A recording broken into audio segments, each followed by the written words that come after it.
Taxes and taxes. Think about it. Imagine you've had a tough month at work, working hard making hamburgers at your local McDonald's. You're sitting in bed when you get an email. You've earned $2,000, but only $1,456 has been credited to your bank account. You roll down the coupon.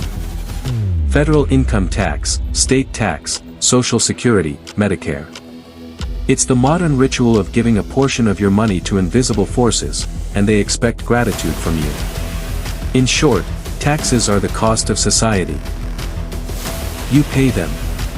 The government builds roads, supports schools, ensures your favorite taco truck is hygienic, and sends billions of dollars worth of missiles to places you've never been before. But there are various types of taxes. Income tax is deducted from the money you earn, sales tax is taken from the money you spend, capital gains tax is taken from the profits you make from your investments. The government takes a bit from every dollar.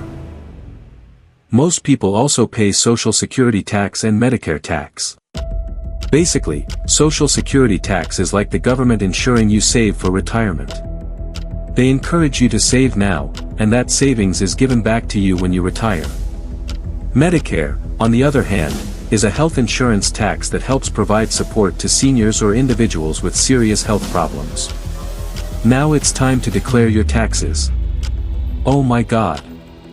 The government knows how much you owe, but they're asking you for an estimate. How wonderful! If you estimate correctly, you won't have a problem. But if you estimate incorrectly, you're in trouble. When it comes to paying taxes, some people pay every few months. Some pay once a year. And some don't pay taxes at all and become the subject of documentaries. I understand taxes are tedious, but it's not all bad. Countries with higher tax rates generally have a better quality of life. In general. Banks. I mean, when you walk into a bank, you give the teller your money, they count it, smile, and say it will be added to your account. When you walk out, you think, okay, now I'm guarded by a dragon in a vault. But in reality, that money is already gone. Most people see banks as vaults that keep people's money safe. But in reality, they are just intermediaries that manage financial transactions. When you deposit $1,000, the bank takes $900 of it and gives it to someone who wants to buy a jet ski. This system is called fractional reserve banking, and it's basically based on the idea that they only need to hold a portion of the money because not everyone wants to come in at the same time and withdraw all their money.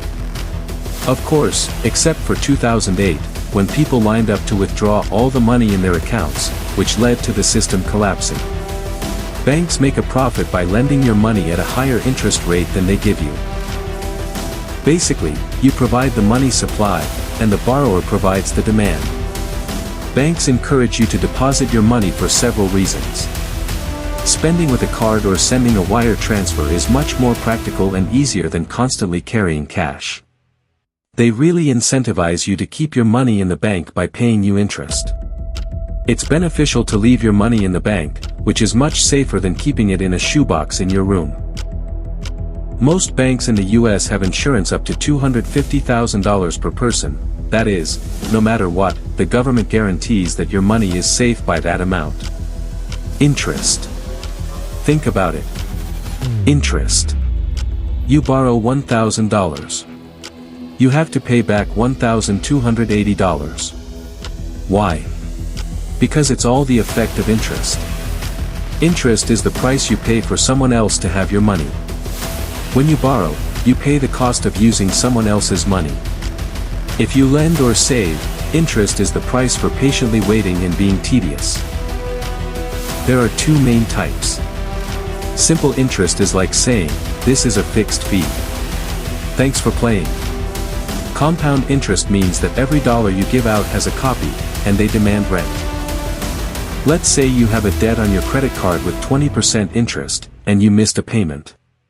Now, for 5 days, interest on interest is starting to accrue. In the end, your $12 burrito turns into a big $50 regret. On the other hand, consider investing with 7% annual compound interest. That means the money repeats itself and multiplies. It goes from $100 to $200, then to $400, and one day you wake up rich, old, and a little arrogant. That's why interest is the fundamental driving force behind both wealth and debt. In loans, it represents a slow burn that turns small mistakes into big financial problems. In investments, it's a hidden danger that turns small gains into big gains. So, what's the trick? If you're paying interest, deal with it quickly. If you're earning interest, hold on to it, let it grow, and let time take its course. Interest is either your worst opponent or your best free agent. The choice depends on who has it. Inflation. You buy a bag of chips, open it, and it looks like half the bag is gone. When you see the price you paid, you realize it's 30% more expensive. Finally, you understand that you are under the influence of inflation. Inflation means that money gradually loses value over time.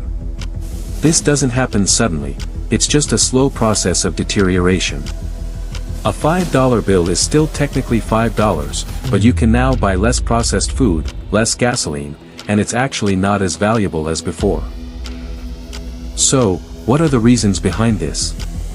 Sometimes people have too much money. Everyone has money in their pockets and everyone wants to buy the same things. Let's say 2,000 people want to buy a $500 television, but the business only has a $1,000 television. So the business says, oh, everyone wants this television. Now it will be $800, and increases the prices. Sometimes, disruptions or problems can occur in supply chains, and this also increases the production cost of a good or service. So, the cost of that good or service is rising, or sometimes, it's just an expected outcome. Expectations can also trigger inflation. If people think prices will rise, they increase their spending, which leads to prices rising faster. This is a self-fulfilling economic prophecy. A little inflation is normal and even beneficial. 2% a year is considered good and predictable at this level. But if there's a sudden, large increase, savings decrease and wages lag behind. In this situation, the government tries to fight inflation by raising interest rates. When the government raises interest rates, people have to pay more interest, or in other words, it becomes more expensive to get credit. This means they have less money to spend on things like TVs. This leads to a decrease in spending and brings the economy almost to a standstill. Recessions. A recession is a period in which the economy remains weak for at least 6 months, declining for at least 2 quarters. Let's put it briefly, one day everything is going well, you have a job, you've paid your bills, maybe you're planning a vacation with your family, but suddenly layoffs happen and the stock market starts to fall.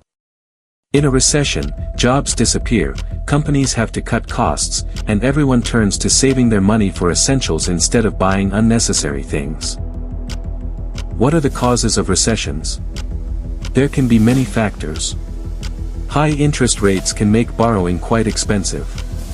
Global crises, war, pandemics, or an uncontrolled container policy can cause it. Or maybe it's just the natural course of the economic cycle, a boom, a peak, a crash, and a reset. Think of the economy like a party. During the boom phase, everyone is having fun, drinks are flowing, but eventually the lights start to go out. The truth comes out. Someone checks their bank account. And suddenly the DJ starts playing sad music about companies downsizing. Recessions don't last forever, they're just a temporary reset. Governments can lower interest rates, send out stimulus packages, or hope people will start buying expensive coffee again. Eventually, spending pays off, businesses rebuild, and growth continues, but not all happens without damage. On credit scores. A credit score is a hidden system that knows your history and how often you paid your credit card on time in college. It's a 3-digit number and it determines how much interest you'll pay to buy a house, car, or a new TV. This number isn't about being rich, it's about trustworthiness. Lenders want to know, if I lend this person money, will they pay me back?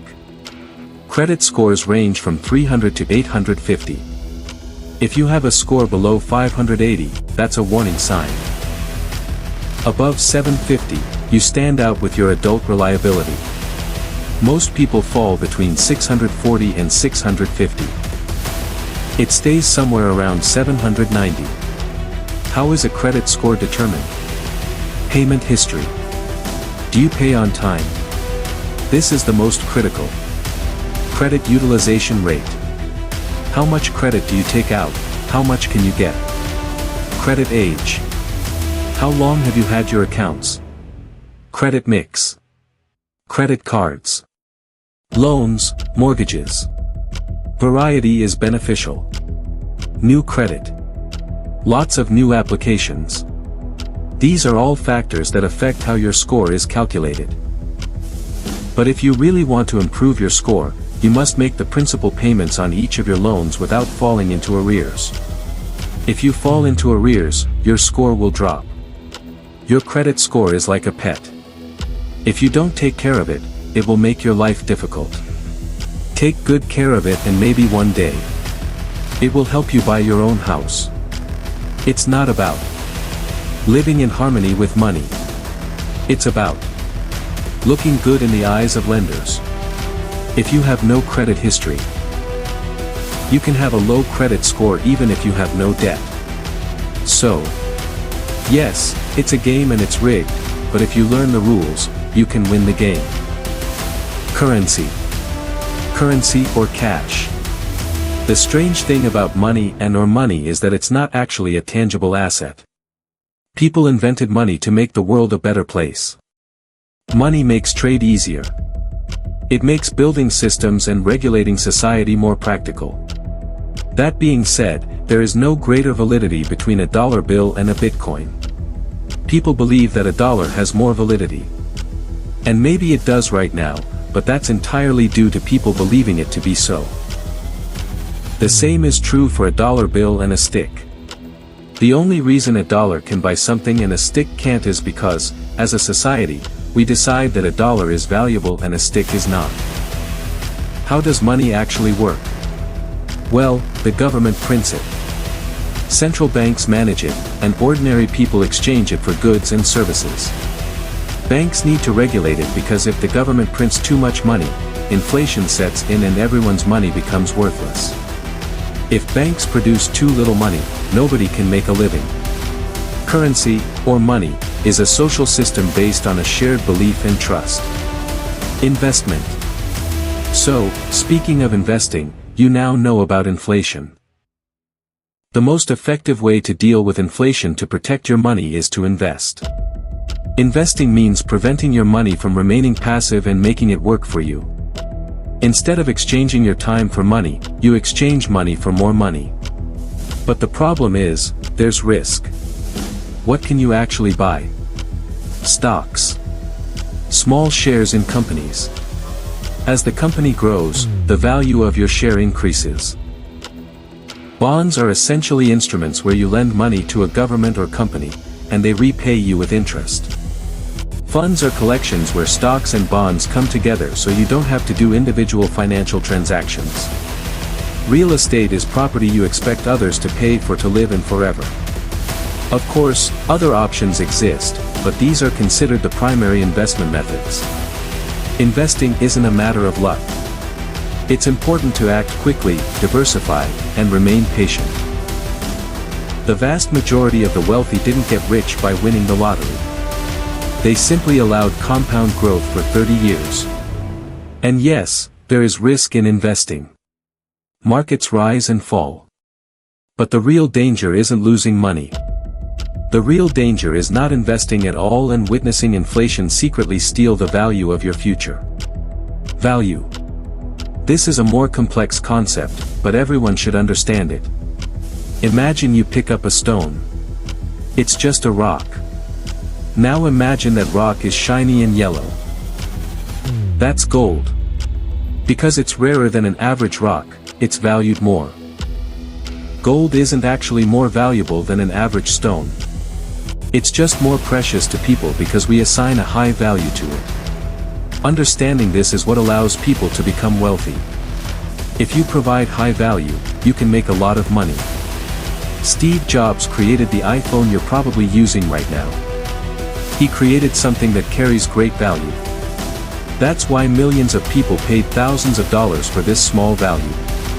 It's the same reason doctors and lawyers earn so much. The value they offer is immense, and people are willing to pay high amounts for these services.